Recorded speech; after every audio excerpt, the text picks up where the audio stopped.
എന്റെ യേശുവേ, എന്നെ, എന്റെ കുടുംബത്തെ, എന്റെ മക്കളെ എല്ലാവരെയും യേശുവെ അങ്ങയുടെ കരങ്ങളിലേക്ക് സമർപ്പിക്കുന്നു. അമ്മേ മാതാവേ, ചക്കച്ചോളി ഞാൻ പറഞ്ഞിട്ടുണ്ടോ? എന്റെ ഇടയ്ക്ക് ഇറക്കലില്ല, അവളൊന്നും കാണിച്ചില്ലല്ലോ. കുറിച്ച് വരയ്ക്കോ കേട്ടോ. എന്റെ അമ്മേ, എന്റെ മകന്റെ 8 വർഷം പഴക്കമുള്ള മദ്യപാനം എന്റെ അപ്പനൊക്കെ രക്ഷിക്കാൻ വേണ്ടി അമ്മ എന്തോ കഷ്ടപ്പെടണോട്. പ്രാർത്ഥനയാണോ അതോ സർക്കസ് ആണോ ഇവിടെ? എന്തുവായത്? ആത്മശാന്തി കിട്ടണോ? മനസ്സമാധാനത്തോട് ഏകാഗ്രമായിട്ട് പ്രാർത്ഥിക്കുക. പ്രാർത്ഥിച്ചോട്ടെ. ആയിക്കോട്ടെ ആയിക്കോട്ടെ ആയിക്കോട്ടെ. എന്റെ പിതാവേ, എന്റെ വേളാങ്കണ്ണി മാതാവേ, അമ്മയോട് പ്രാർത്ഥിച്ചതിന്റെ ഫലമായിട്ട് 8 വർഷം പഴക്കമുള്ള മദ്യപാനമാണ് അമ്മ മാറ്റി തന്നത്. ആ മകനെ അമ്മയുടെ നടയിൽ കൊണ്ടുവന്ന് മൊട്ടയടിപ്പിച്ച് ഞങ്ങൾ തിരിച്ചു വരും. ആ യാത്രയ്ക്ക് അമ്മ ഒരു തടസ്സം ഉണ്ടാവില്ല. ഞങ്ങളുടെ നേർച്ച അമ്മയുടെ അനുഗ്രഹം കൊണ്ട് അമ്മയെ ഞങ്ങൾക്ക് അങ്ങോട്ട് വരാനുള്ള അനുഗ്രഹം തന്ന് അനുഗ്രഹിക്കണേ അമ്മേ. സ്വർഗസ്നാഥി ഇംഗ്ലീഷ് മീഡിയത്തിൽ പഠിച്ചുകൊണ്ട് അറിയത്തില്ലല്ലേ? സ്വർഗസ്നായ ഞങ്ങളുടെ പിതാവേ, അങ്ങയുടെ നാമം പൂജിതമാകണമേ. തെല്ലുമോളിക്കുട്ടി, അങ്ങയുടെ രാജ്യം വരണേ, അങ്ങയുടെ തിരുമനസ് സ്വർഗത്തിലെ പോലെ ഭൂമിയിലും. ആ കോഴിക്കോട്ടോ വേളാങ്കണ്ണിക്കാ പോകുന്നത്. ആ കോഴിക്കോട് തുറന്നു കിട്ടാ. എന്റെ അന്നമ്മയെ പ്രാർത്ഥിച്ചോണ്ടിരിക്കുമ്പോ കോഴിക്കോടിന്റെ കാര്യം പറയുന്നത് എന്തിനാ? ആ കോഴിക്ക് ഇത്തിരി തീറ്റിട്ട് കൊടുക്കാൻ മേലേ? കോഴിക്ക് തീറ്റ കൊടുക്കാൻ നീ പ്രാർത്ഥിക്കാൻ നോക്ക്. പരിശുദ്ധ മറിയമ്മേ, തമ്പുരാന്റെ അമ്മേ, ഒരേ ഒരു ചെറുക്കം കുടി നിർത്തി പാവികളായ ഞങ്ങൾക്ക് വേണ്ടി തമ്പുരാനോട് അപേക്ഷിച്ചിരണേ അമ്മേ മാതാവേ. ആ കഞ്ഞി തിളച്ച് പൊങ്ങും അവിടെ. ആ കഞ്ഞി അടുക്കള തിളച്ച് പൊങ്ങുന്ന കണ്ടോ? പൊങ്ങുന്നെങ്കിൽ ഒരു ഇഷ്ടി എടുത്ത് വെക്കാം, അത് താന്നു പൊക്കോളൂ. എന്റെ അന്നമ്മ, ആ ചെറുക്കം കള്ളുകൂടി നിർത്താൻ വേണ്ടി നമ്മൾ പ്രാർത്ഥിച്ചിട്ടാണോ ആ അവൻ കള്ളുകൂടി നിർത്തിയത്? നേരത്തെ നീയാണോ വേളാങ്കണ്ണി ചെന്ന് അവന്റെ മുടിയിറക്കാൻ നേരത്തെ ഞാനൊന്ന് പ്രാർത്ഥിച്ചോട്ടെ. അമ്മ എനിക്ക് എല്ലാം നേടി തന്നിട്ടുണ്ട്. അമ്മേ, എന്റെ പൊന്നമ്മേ, എന്റെ വേളാങ്കണ്ണി അമ്മ, എനിക്ക് ഒരു കാര്യം അമ്മയോട് പറയാനുള്ളത്. അവന് ഇവിടുന്ന് രാവിലെ കുടിക്കാനായിട്ട് കൂട്ടിക്കൊണ്ട് പോകുന്ന സുഗു, രഞ്ജിത്ത്, ദിനേശ്, ഇവന്മാരുടെ എല്ലാം മണ്ടേല് ഇടുത്തി വീഴണേ. മണ്ടേ മാത്രമാക്കണ്ട, ട്യൂസ്ഡേയിലും വെനസ്ഡേയിലും സൺഡേയിലും ഒക്കെ അങ്ങ് ഇടുത്തി വീഴണേ. ആഴ്ച ഒരു ദിവസം പോലും ഇവന്മാര് തലപൊക്കി എന്റെ ഇറക്കിനെ വിളിച്ചോണ്ട് പോകരുത്. എന്റെ അമ്മ മാതാവേ, എനിക്ക് അമ്മയോട് പറയാനുള്ളത്, ആ മകൻ ഇതുവരെ വീട്ടിലോട്ട് കയറി വന്നിട്ടില്ല. അമ്മേ, ആ മകന് സ്വബുദ്ധി കൊടുക്കണേ അമ്മേ. അവന്റെ തലയിൽ പിശാച് കയറിയേക്ക് അമ്മേ. അമ്മയുടെ വലിയ കരുണ കൊണ്ട് അവനിലുള്ള പിശാച് അമ്മയുടെ വലിയ കരുണ കൊണ്ട് വിട്ടുപോട്ടെ. വിട്ടുപോട്ടെ പിശാച്, വിട്ടുപോട്ടെ. സന്നിച്ചിനുള്ള പിശാച് സന്നിച്ചൻ വിട്ടുപോട്ടെ. എന്തേലും പോട്ടെ സന്നിച്ചൻ, വിട്ടുപോട്ടെ പിശാച്, വിട്ടുപോട്ടെ സന്നിച്ചൻ, പിശാച് വിട്ടുപോട്ടെ. അത് ശരി, അത് കൊള്ളാലോ. ഒരുങ്ങി വരാൻ പറഞ്ഞിട്ട് വിട്ടുപോക്കോളാൻ ഞാൻ പോവാ. എടാ, അമ്മച്ചി പ്രാർത്ഥിച്ച് നിന്നിലുള്ള പിശാച് വിട്ടുപോകട്ടെ നാടാ. അന്നപ്പ നീ എന്നാ വർത്താനോടെ പറയുന്നത്? ഈ കോലം കണ്ട ഏതെങ്കിലും പിശാചി ഇവിടെ വന്ന് നിൽക്കുവോ? അപ്പഴേ അത് ജീവനം കൊണ്ട് അത് വിട്ടു പോത്തില്ലയോ? എന്നാ കോലപാടായത്? ഇത്തിരി വൃത്തിയും എനിക്കൊക്കെ നടക്കാൻ പഠിക്കുക കേട്ടോ. സ്റ്റൈലല്ലേ? എന്താ സ്റ്റൈല്? അന്യൻ. ഈ സ്റ്റൈലുമായിട്ട് ഇനി നടന്നാൽ ഈ വീട്ടിൽ നിന്ന് നീ എന്നേക്കും അന്യനാവും. ഇറക്കി വിടുവന്ന കണ്ണിച്ചാ, കർത്താവ് പറഞ്ഞേക്കുന്ന സ്വന്തം വീർപ്പ് കൊണ്ട് അപ്പം ഭക്ഷിക്കണമെന്ന് അറിയാവോ? ആണോ? എന്നൊരു കാര്യം ചെയ്യും, അമ്മ അപ്പം ചുടുമ്പോ എന്നെ ഒന്ന് വിളിച്ചാൽ മതി. എന്നാ ഞാൻ ആ വേർപ്പ് കൊണ്ട് അവിടെ ഇടാം. എന്നിട്ട് ഏട്ടാ അപ്പം തിന്നാലോ? എന്റെ വേർപ്പ് അപ്പം കറുപ്പത്തരം അപ്പത്തിന്റെ വളത്തോഷോ അല്ലാതെ പിന്നെ വളത്തോഷോ? പോയി മര്യാദക്ക് ഈ മുടി ഇറക്കി നമുക്ക് നേർച്ച നടത്തണം. നിന്റെ അമ്മ നേർന്നതാണ്. അപ്പൊ ഈ മുടി ഇറക്കി കഴിഞ്ഞ് കഴിഞ്ഞാൽ നിനക്ക് ഒരു കല്യാണമൊക്കെ ഞാൻ നടത്തി തരാം കേട്ടോ. നമ്മൾ എങ്ങനെയാ പോകുന്നത് വെച്ചാൽ ഇവിടുന്ന് ഓട്ടോറിക്ഷയ്ക്ക് ഓട്ടോറിക്ഷയിൽ പോകും, റെയിൽവേ സ്റ്റേഷൻ വരെ. അത് കഴിഞ്ഞ് ട്രെയിനെ കയറി നാഗപട്ടണത്ത് ഇറങ്ങും. അവിടുന്ന് ബസ്സേ കയറി നമ്മൾ അങ്ങ് പോകും. പക്ഷെ അമ്മച്ചി നേർച്ച നേർന്നേക്കുന്ന ഇങ്ങനെയൊന്നും അല്ല. നമുക്ക് നേർച്ച ഫലിക്കണമെങ്കിൽ നടന്ന് പദയാത്രയായിട്ട് പോയെങ്കിലേ നേർച്ച ഫലിക്കുള്ളൂ. അറിയാവോ? അതത്രേ ഉള്ളൂ. പദയാത്രയായിട്ട് പോകണം. അപ്പൊ ഈ പദയാത്രയും ഈ തീർത്ഥയാത്രയും തമ്മിൽ എന്നാ വ്യത്യാസം? ഒരുപാട് വ്യത്യാസമുണ്ട് മോനെ സന്നിക്കുട്ടി. നീ ഇപ്പൊ ഒരു പുണ്യ സ്ഥലത്തേക്ക് നടന്നിങ്ങനെ പോവുകയാണ്. കുറെ ദൂരം നടന്നു കഴിയുമ്പോ നിന്റെ വായിന്ന് പദ വരുവോ? അതാണ് പദയാത്ര. അഥവാ പദ വന്നില്ലെങ്കിൽ അത് തീർത്ഥയാത്ര.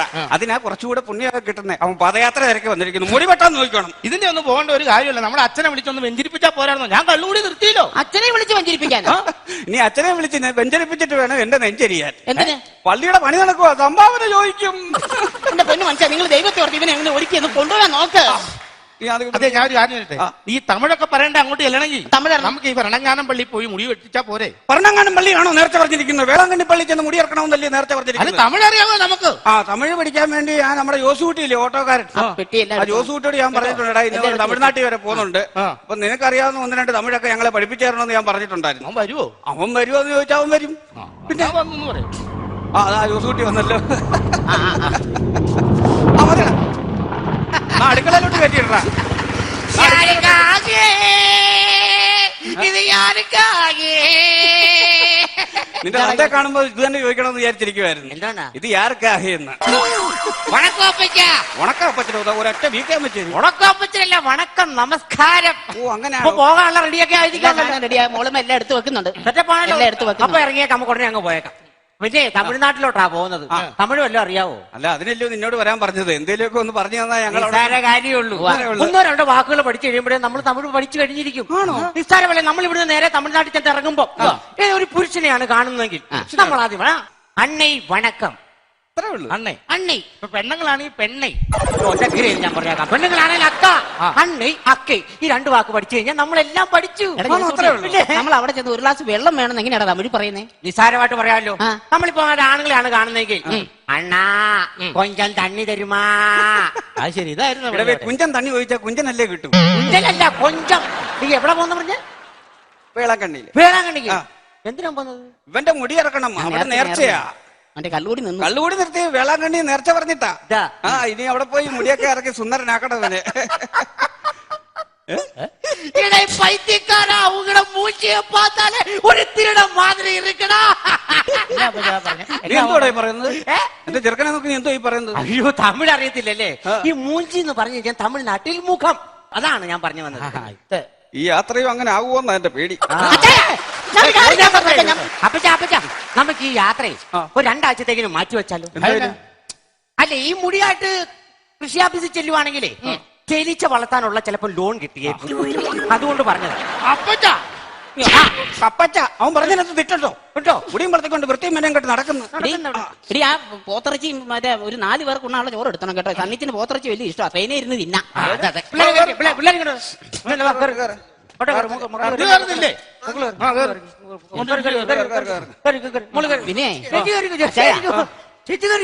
എന്താടി നമ്മളൊരു 4 ദിവസം കഴിഞ്ഞല്ലേ ഇങ്ങോട്ട് വരത്തുള്ളൂ. പിന്നെ വേളാങ്കണ്ണി ചെല്ലണം. അവിടെ ചെന്ന് താമസിച്ചു പിന്നെ മുടി ഇറക്കിയിട്ടൊക്കെ വരുമ്പോഴത്തേക്ക് 4 ദിവസം കഴിയും. അയ്യോ, എന്റെ കോഴി പട്ടിണി ആയി പോവും. അതിന് ആ കോഴീനെ കൂടെ കൊണ്ടുപോകാന്നേ. ആ കോഴിയെ മാത്രം വെക്കണ്ട, ആ ആടിനെയും താറാവിനെയും കൂടെ എടുത്ത് വണ്ടി എടുത്ത് കയറ്റാം. ഈ കോഴിയും താറാവിനെയും ആടിനെയൊക്കെ ഈ വണ്ടിക്കകത്ത് കയറ്റാൻ ഇതെന്താ നോഹയുടെ പെട്ടകോ? ഇത് ജോസുകുട്ടിയുടെ ഓട്ടയാണ്. അമ്മച്ചി കേറി. നിനക്ക് നാണമുണ്ടോടാ? നിനക്ക് നാണമുണ്ടോ? ആ കൊച്ചിന്റെ റായു എടുത്ത് തലയെ വെച്ചോണ്ട് നടക്കുന്നു. മനുഷ്യനെ കൊണ്ട് കളിയാക്കാനാണോ? ആ റായ എടുത്ത് മാറ്റടാ. അയ്യോ, റായല്ല, രാവിലെ നാക്ക് പഠിച്ച ടംഗ്ലീനറാ, എടുത്തു വെക്കാൻ മറന്നു. സ്ഥലം എനിക്കൂടെ തരുമോ? ആരും കൂട്ടം തെറ്റി പോകരുത്. സൂക്ഷിച്ചൊക്കെ കേണം. ഈ പ്ലാറ്റ്ഫോമിലാണ് വരുന്നത്. ഇപ്പൊ ഇവിടെ വരും. അവ ഇവിടെ എല്ലാം ശ്രദ്ധിച്ചു കേട്ടോ. ഈ ട്രെയിനും റെയിൽവേ സ്റ്റേഷനും ഒക്കെ നമ്മൾ ആദ്യമായിട്ട് കാണും.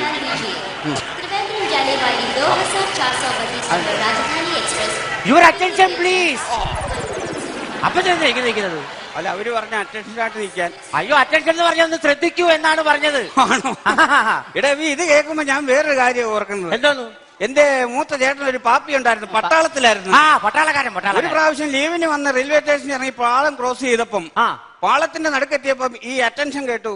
പഴയ പട്ടാളക്കാരനല്ലേ, അറ്റൻഷൻ അടിച്ച് ഒറ്റ നിപ്പായിരുന്നു. എന്നിട്ട് ഉരുള കയറി ഇറങ്ങി അങ്ങ് പോയി. അപ്പൊ ഈ വീട്ടിൽ കണ്ട ആ ബോഡിയുടെ മുഖം കണ്ട് ചിരിച്ച് ഊപ്പാട് തീർന്നു. ഇങ്ങനൊക്കെ ഇരിക്കുവായിരുന്നു.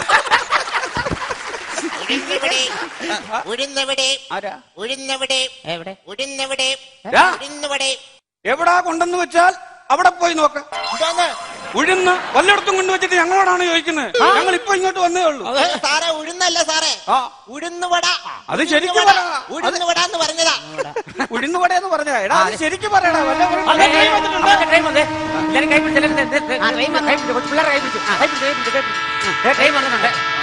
എല്ലാരും അവിടെ ഇരിക്കേണ്ട സ്ഥാനത്തല്ലേ ഇരിക്കാവുള്ളൂ. കേട്ടല്ലോ, കണ്ണുകുട്ടി, ഞാനൊരു കാര്യം മറന്നുപോയി. എന്തുവാ? യൂസുട്ടി, അത്യാവശ്യമായിട്ട് നീ ഓട്ടോ ഒന്ന് വീട്ടിലോട്ടൊന്ന് വിടണം. അതെന്തിന്? ബൈബിൾ എടുക്കാൻ വിട്ടുപോയിരുന്നു. അയ്യോ ദൈവമേ, ബൈബിൾ എടുത്ത് പ്രാർത്ഥിച്ചിട്ടല്ലേ വീട്ടിൽ നിന്ന് ഇങ്ങോട്ട് ഇറങ്ങിയത്. ഇനി എന്തിനാ ബൈബിൾ എടുക്കുന്നത്? ഇടാ, അതല്ല ഞാൻ ബൈബിൾ എടുക്കണം. വേറെ വല്ല അത്യാവശ്യമാണെന്നുണ്ടെങ്കിൽ ഇവിടെ ടോയ്ലറ്റ് ഉണ്ട്, നമുക്ക് അവിടെ നിൽക്കാം. ഇടാ, അതല്ല ഞാൻ പറയുന്നു. ബൈബിൾ എടുക്കണം. ബൈബിൾ എടുക്കണം. ബൈബിൾ എടുത്തോണ്ട് ബൈബിൾ ഒന്നും വേണ്ട. ബൈബിൾ ഒന്നും വേണ്ട. കിടക്കാനുള്ള 19 കിലോമീറ്റർ ഓട്ടോ. ഓക്കെ ചെന്ന് കഴിഞ്ഞിട്ട് വിളിക്കണം വിളിക്കണം കേട്ടോ. അപ്പച്ചാ പേടിക്കണ്ട, ബൈബിളിന്റെ കാര്യമൊക്കെ ഞാൻ ഏറ്റു. അവിടെ ചെല്ലുമ്പോഴത്തേക്കിനും തമിഴിന്റെ തെലുങ്കിന്റെ ഇംഗ്ലീഷിന്റെ ബൈബിളൊക്കെ അവിടെ കാണുമല്ലോ. ഒരെണ്ണെങ്കിലും മേടിച്ചോണ്ട് വന്നാൽ മതി. മലയാളം വായിക്കാൻ അറിയാൻ മലയാളം ഇംഗ്ലീഷ് വായിക്കാം. അവിടെ നിന്നോ കേട്ടോ. അപ്പൊ വിളിക്കണം കേട്ടോ. അപ്പൊ ഓക്കെ എന്നാ bye, see you. Okay. Train മാറിപ്പോയോ?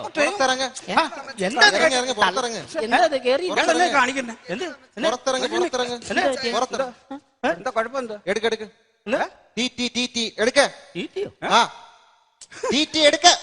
ആണോ ഉണ്ടോടാ നിനക്ക്? കോട്ടും സൂട്ടും ഇട്ടോണ്ട് തീറ്റി തീറ്റി എന്നും പറഞ്ഞ് ഞങ്ങളോടൊന്ന് കൈ നീട്ടാ. ചോറ് ഇന്നലെ കൊണ്ടുവന്നിട്ടില്ല. ചോറിപ്പുണ്ട്. ആ ശകലം തീറ്റി ഇട്ടോട്. തീറ്റി വയ്ക്കാൻ അവനെന്താ കോഴിക്കുഞ്ഞോ? അല്ല, നിങ്ങൾ കുടുംബത്തോടെ ഇറങ്ങിയിരിക്കുകയാണ് കളിയാക്കാൻ? എന്താ മാന്യന്മാരെ, എന്താ ഇവിടെ ഞാൻ ട്രെയിനിൽ ടിക്കറ്റ് ചെക്ക് ചെയ്യുന്ന ആളാ. ടിക്കറ്റ് എടുത്തില്ലെങ്കിൽ ഓരോരുത്തരും 4000 രൂപ വെച്ച് ഫൈൻ അടയ്ക്കേണ്ടി വരും. ടിക്കറ്റ് എടുക്കാൻ എന്തിനാ എന്നെ തല്ലിയത്? നിന്നോടൊക്കെ ഒരു 100 തവണ ഞാൻ പറഞ്ഞു ബൈബിൾ എടുക്കണം, ബൈബിൾ എടുക്കണം. എന്തിന്? ആ ബൈബിളിനകത്തിരിക്കുമല്ലോടി നമ്മുടെ എല്ലാം ടിക്കറ്റ്. അപ്പച്ചാ എന്റെ മുടി അത് റെയിൽവേ പോലീസുകാർ വെട്ടിക്കോളും.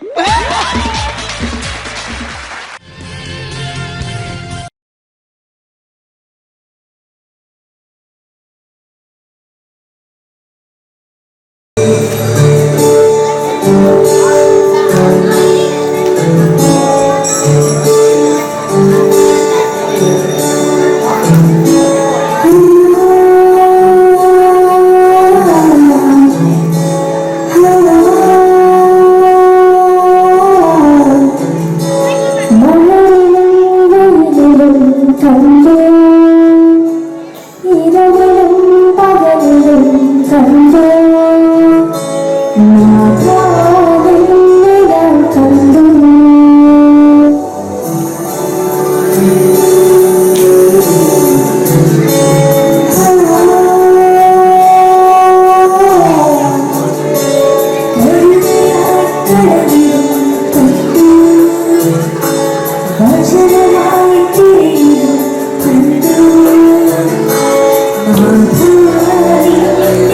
you.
शुक्रिया वो है भला, वो शुक्रिया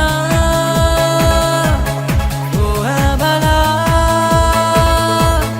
वो शुक्रिया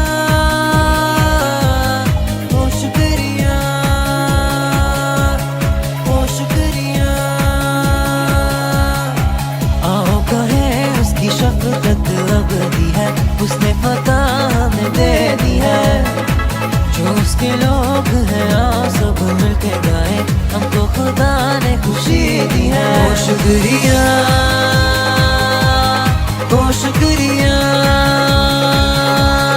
वो शुक्रिया वो शुक्रिया।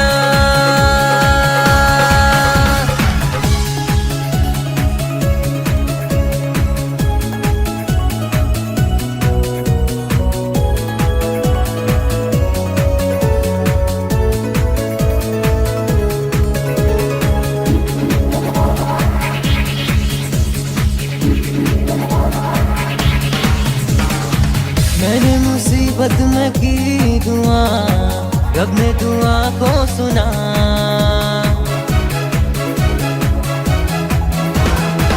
मैंने मुसीबत में की दुआ, रब ने दुआ को सुना। इंसान मेरा क्या कर सकेगा, संग मेरे है खुदा। खुदा मेरी तरफ से है डर कैसा, वो है मददगार देखो मेरा। मेरी उम्मीद भरोसा है उस पे ही, उसका हर वादा है पूरा होता। തിരുഹൃദയ യൂണിറ്റ് അവതരിപ്പിക്കുന്നു താഴ്വരയിലെ ലില്ലി.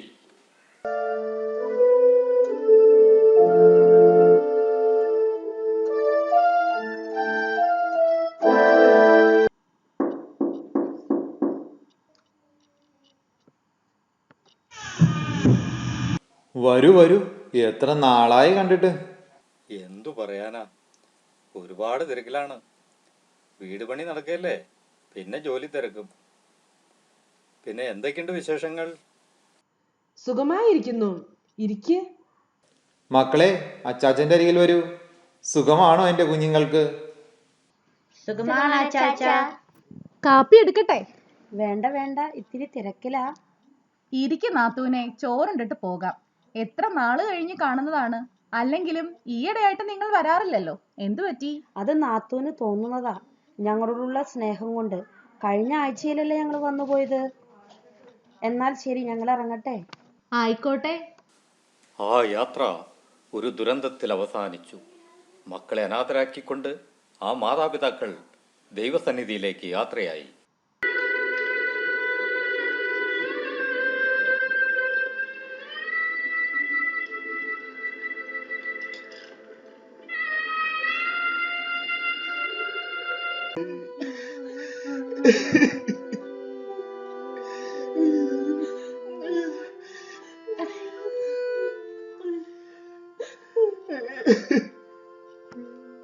ഒരു ദിവസം ഞങ്ങളോട് കൂടി താമസിച്ചിട്ട് പോവാന്ന് പറഞ്ഞതല്ലേ ചേച്ചി?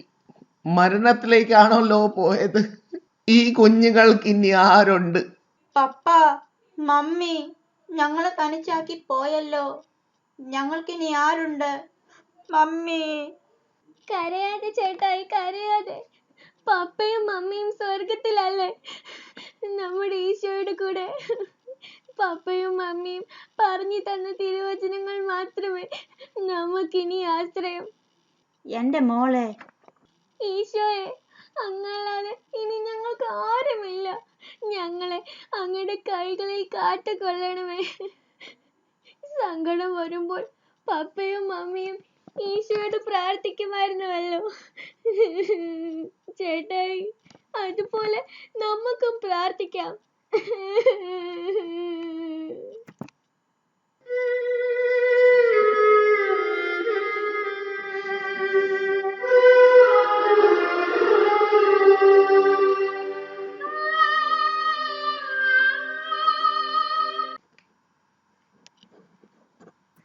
അമ്മേ, ഞങ്ങള് പോവാണേ. അന്നമോളെ, നീ ഇന്ന് സ്കൂളിൽ പോണ്ട. മോൾക്ക് ആന്റിയെ വീട്ടുജോലികളിൽ സഹായിക്കാമല്ലോ. അവര് പഠിക്കട്ടെ. ആന്റി, പപ്പയും മമ്മിയും ആഗ്രഹിച്ചത് ഞങ്ങൾ നന്നായി പഠിക്കണമെന്നാണ്. അതൊക്കെ ശരി തന്നെ. ഞങ്ങൾക്ക് നിങ്ങളെ രണ്ടുപേരെയും കൂടി സ്കൂളിൽ വിടാനുള്ള സാമ്പത്തികമില്ലല്ലോ. നീ എന്താണ് ഈ പറയുന്നത്? അവൾ കുഞ്ഞല്ലേ. എന്റെ മോള് സ്കൂളിൽ പോയിക്കോ. എങ്കിൽ പിന്നെ നിങ്ങൾ വന്ന് പണിയൊക്കെ ചെയ്യ്.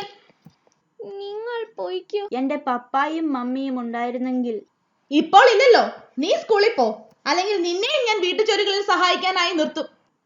ചേട്ടായി, സ്കൂളിൽ പോയി നന്നായി പഠിച്ച് നമ്മുടെ പപ്പയും മമ്മിയും ആഗ്രഹിച്ചതുപോലെ ഒരു ഡോക്ടർ ആകണം.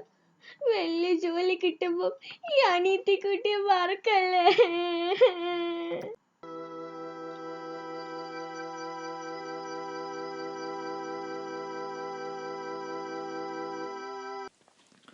നീ എന്താണ് ചെയ്യുന്നതെന്ന് നിനക്ക് വല്ല വിവരമുണ്ടോ? ഒന്ന് പോ മനുഷ്യ. നിങ്ങളുടെ ചേച്ചിയുടെ മക്കളെ പഠിപ്പിച്ചിട്ട് എനിക്ക് പുണ്യമൊന്നും കിട്ടണ്ട. അവൻ അവന്റെ മക്കളെ പഠിപ്പിക്കാൻ നോക്ക്. ഇവളെ കൊണ്ട് ഞാൻ മടുത്തു. ദിവസങ്ങളും മാസങ്ങളും കടന്നുപോയി. അന്നമോളുടെ ദുരിതം ഒന്നിനൊന്ന് വർദ്ധിച്ചു വന്നു. ഒരു ദിവസം ഒരു പണിയും ചെയ്തില്ല. നിനക്ക് ഞാൻ എന്തിനാണ് ഇങ്ങനെ ആഹാരം തരുന്നത്? ഇറങ്ങി പോടി. എന്നോട് അങ്ങനെ ഒന്നും പറയല്ലേ ആന്റി. ഞാൻ പാത്രം കഴുകി വരികയായിരുന്നു. വരികയാണെന്ന് മനസ്സിലായി. താഴെയിട്ട് ഉടച്ച് തകർത്തല്ലേ അവള് വരുന്നത്. മതി നിന്റെ ഇവിടുത്തെ പോർതി. ഇറങ്ങി പൊക്കണം ഇപ്പൊ തന്നെ. ഞാൻ നോക്കിയിരുന്ന സമയായത്. ഇറങ്ങടി, ഇറങ്ങാൻ. എന്നെ പറഞ്ഞു വിടല്ലേ ആന്റി. എന്റെ പപ്പയും മമ്മിയും ഓർത്ത് എന്റെ ചേട്ടായുടെ കൂടെ ഞാനിവിടെ നിന്നോളാം. ജീവിച്ചിരിക്കുന്നവരെ ഓർക്കാൻ സമയമില്ല. പിന്നല്ല നിന്റെ ചത്തുപോയ അപ്പനെ അമ്മയെ ഓർക്കുന്നത്. ഇറങ്ങടി എന്റെ വീട്ടിൽ നിന്ന്, ഇറങ്ങാൻ.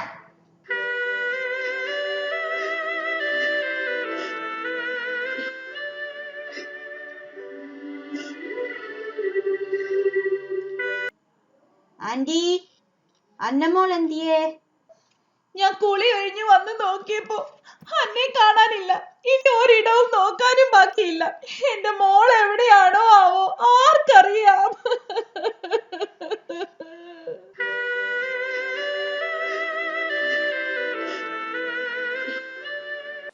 വർഷങ്ങൾ വളരെ വേഗം മുൻപോട്ട് പോയി. ഋതുക്കൾ മാറി മാറി വന്നു.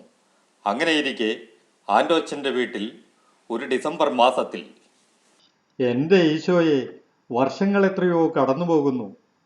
എൻ്റെ അനിയത്തിക്കുട്ടി, അവൾ എവിടെയാണെങ്കിലും എൻ്റെ തമ്പുരാനെ, അങ്ങെൻ്റെ കുഞ്ഞിനെ കാത്തുകൊള്ളണമേ. ദൈവം നമുക്ക് അവളെ തരും എന്നും നമ്മൾ പ്രാർത്ഥിക്കുന്നുണ്ടല്ലോ. എങ്ങനെയാണോ എൻ്റെ കുഞ്ഞിരിക്കുന്നത്? പപ്പയും മമ്മിയും പഠിപ്പിച്ച ആ വചനം ഒരിക്കൽ കൂടി നിങ്ങൾ രണ്ടുപേരും ഒരുമിച്ച് പറയാൻ ദൈവം അനുവദിച്ചിരുന്നെങ്കിൽ. അമ്മേ, വല്ലതും കഴിക്കാൻ തരണേ. ആഹാരം കഴിച്ചിട്ട് കുറേ ദിവസങ്ങളായി. അമ്മേ. ആൻഡോച്ചാ, എന്താ എലിസബത്തെ? മുറ്റത്ത് ആരോ വിളിക്കുന്നു. ധർമ്മം ചോദിച്ചു വന്നതാണെന്ന് തോന്നുന്നു. ഒന്ന് നോക്കാമോ? ഞാൻ നോക്കാം. ആരാ? സാറേ, വല്ലതും തരണേ. ആഹാരം കഴിച്ചിട്ട് കുറേ ദിവസങ്ങളായി. നീ എവിടെ നിന്ന് വരുന്നു? നിന്റെ വീട് എവിടെയാ? നല്ല പരിചയമുള്ള ശബ്ദം. എനിക്കാരുമില്ല സാറേ. എന്റെ അപ്പനും അമ്മയും മരിച്ചുപോയി. എനിക്കൊരു ചേട്ടൻ മാത്രമേ ഉണ്ടായിരുന്നുള്ളൂ. എന്റെ ചേട്ടനും എന്നെ വിട്ടുപോയി. നിന്റെ കഥ ഒന്ന് പറയാമോ? നിന്റെ ചേട്ടന്റെ പേരെന്താണ്? എന്തിനാ സാറേ എന്റെ കഥ പറയുന്നത്? ഈ കണ്ണു പൊട്ടിക്ക് ആരുമില്ല, ആരും. എന്റെ ദൈവത്തിന്റെ കരുണയാൽ ഞാൻ ജീവിക്കുന്നു. എന്നാലും നിന്റെ കഥ ഒന്ന് പറയാമോ? ഞാൻ ജീവിക്കുന്നത് ഭൂമിയിലാണെന്ന് പറയാമോ? എനിക്കറിയില്ല. എനിക്ക് ചുറ്റും അന്ധകാരം മാത്രമാണുള്ളത്. ഇതാണ് എന്റെ ജീവിതത്തിന്റെ വെളിച്ചം. ഈ ജപമാലയാണ് എന്റെ ആശ്രയം.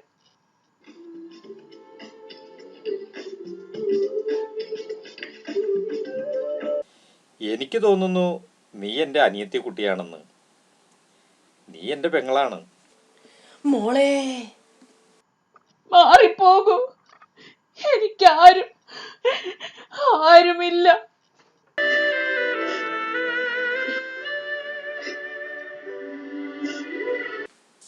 മോളെ, ദൈവത്തിൻ്റെ കരുണയാൽ നീ ഞങ്ങളുടെ കരങ്ങളിൽ എത്തിച്ചേർന്നു.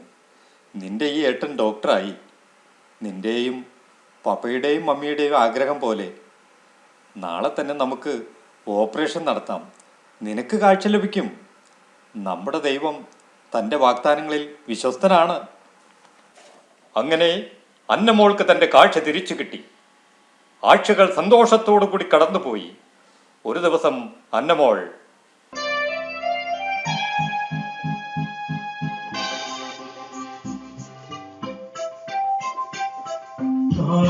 ജീവിതം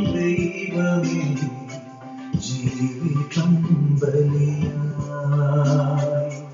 എന്നെയും എൻ സർവവും നിൻ തിരുബലി കാഴ്ചയേകാം ദൈവമേ ജീവിതം ബലിയായി എന്നെയും എൻ സർവവും നിൻ തിരുബലി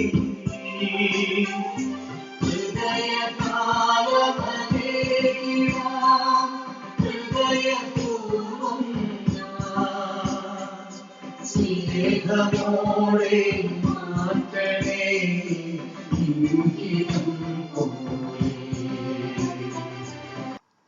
ചേട്ടാ, എനിക്കൊരാഗ്രഹം. നമ്മുടെ അച്ചാച്ചനെയും കുടുംബത്തെയും ഒന്ന് കാണണമെന്ന്. അവരൊക്കെ എന്തു പറയുന്നു? ചേട്ടൻ അവരെ കാണാറുണ്ടോ? അതൊരു വലിയ കഥയാണ്. മോള് പോയതിന് ശേഷം അച്ചാച്ചൻ മിണ്ടാതായി. ഞാൻ പഠിത്തത്തിൽ മാത്രം ശ്രദ്ധിച്ചു. അവരൊരുപാട് എന്നെ ഉപദ്രവിച്ചു. പക്ഷേ ഞാൻ പിടിച്ചു നിന്നു. നമ്മുടെ പപ്പയെയും മമ്മിയെയും മോളെയും ഓർത്ത് എല്ലാ ക്ലാസ്സിലും നല്ല മാർക്കോടെ ജയിച്ചു. 12ാം ക്ലാസ്സിൽ ഞാൻ റാങ്കോടെ പാസ്സായി.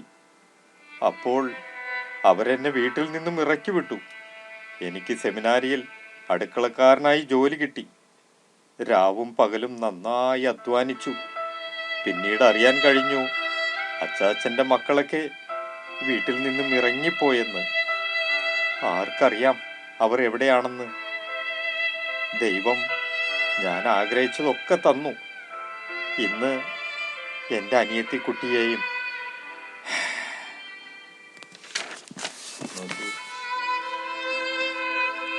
ഞാൻ വീട് വിട്ടു പോയതല്ല, ആന്റി എന്നെ ഇറക്കി വിട്ടതാണ്. ചേട്ടാ, നമുക്ക് അവരോട് ക്ഷമിക്കാം. നമുക്ക് അച്ചാച്ചന്റെ മക്കളെ തേടി പിടിക്കാം. നമുക്ക് എല്ലാവർക്കും ഒരിക്കൽ കൂടി ഒരുമിച്ച് ജീവിക്കാം. നമ്മുടെ പപ്പയും മമ്മിയും ആഗ്രഹിച്ചതുപോലെ സന്തോഷവും സമാധാനവും ജപധ്യാനങ്ങളും നിറഞ്ഞു നിൽക്കുന്ന ഒരു കുടുംബം, നസ്രസിലെ കുടുംബം പോലെ. എൻ്റെ മോളെ, നിന്നെ കിട്ടിയ നിമിഷം മുതൽ ചേട്ടൻ ആദ്യം ചെയ്തത് അവരെ കണ്ടുപിടിക്കുകയായിരുന്നു. നമ്മളെല്ലാവരും ഒത്തുചേരാൻ പോകുന്നു വേഗം തന്നെ.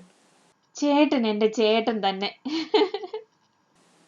പപ്പയും അമ്മയും പറയുന്നത് പോലെ എൻ്റെ മോളുടെ ചിരി താഴ്വരയിലെ ലില്ലി പോലെ. അങ്ങനെ ഒരിക്കൽ കൂടി അവർ തീരുമാനമെടുത്തു. ഇറക്കിവിട്ട ബന്ധുക്കളോട് ക്ഷമിച്ചുകൊണ്ട് നസ്രായന്റെ വഴിയിലൂടെ കള്ളന് കയറാൻ പറ്റാത്തിടവും ഇടങ്ങൾ നശിപ്പിക്കാത്തതും തുരുമ്പ് പിടിക്കാത്തതുമായ നിധിശേഖരത്തിലേക്ക് അവർ തങ്ങളുടെ സമ്പാദ്യങ്ങൾ കൂന കൂട്ടിക്കൊണ്ട് ആരാ ചാച്ചനെ ഞങ്ങളെ മനസ്സിലായില്ലേ? അന്നയും ആന്റോയുമാണ് ഞങ്ങൾ. പപ്പ മമ്മി ഞങ്ങളോട് ക്ഷമിക്കണേ. എന്റെ മക്കളെ, നിങ്ങൾ വന്നല്ലോ. ആൻഡോച്ചാ, അന്നമോളെ ഇങ്ങ് വന്നേ. ഞങ്ങളോട് ക്ഷമിക്കൂ മക്കളെ. ക്ഷമ ചോദിക്കുവാനുള്ള അർഹത ഞങ്ങൾക്കില്ല. എങ്കിലും ക്ഷമിച്ചു എന്നൊരു വാക്ക് പറ മക്കളെ. തിരുവചനത്തിൽ പറയുന്നത് പോലെ കാട്ടുമുന്തിരിയിൽ നിന്ന് നല്ല ഫലങ്ങൾ ഉണ്ടാവുകയില്ല, അതുപോലെ അത്തിമരത്തിൽ നിന്നും കാട്ടുമുന്തിരിയും ഉണ്ടാവുകയില്ല. തെറ്റുപറ്റിപ്പോയി മക്കളെ, ക്ഷമിക്കണം.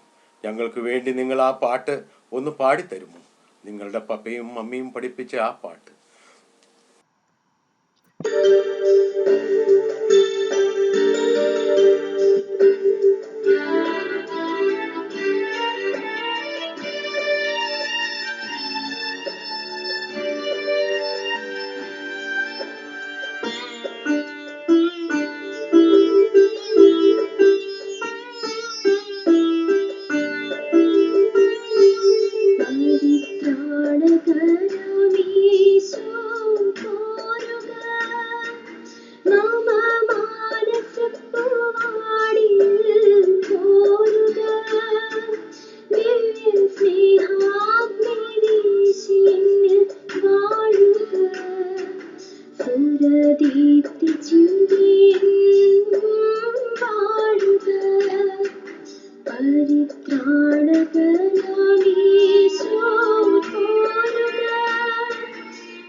അളവുകളില്ലാതെ അതിരുകളില്ലാതെയുള്ള ദൈവസ്നേഹത്തിൻ്റെ അനന്തമായ കാരുണ്യത്തിലേക്ക് ഇതാ ഒരു കുടുംബം കൂടി മാതൃകയായി.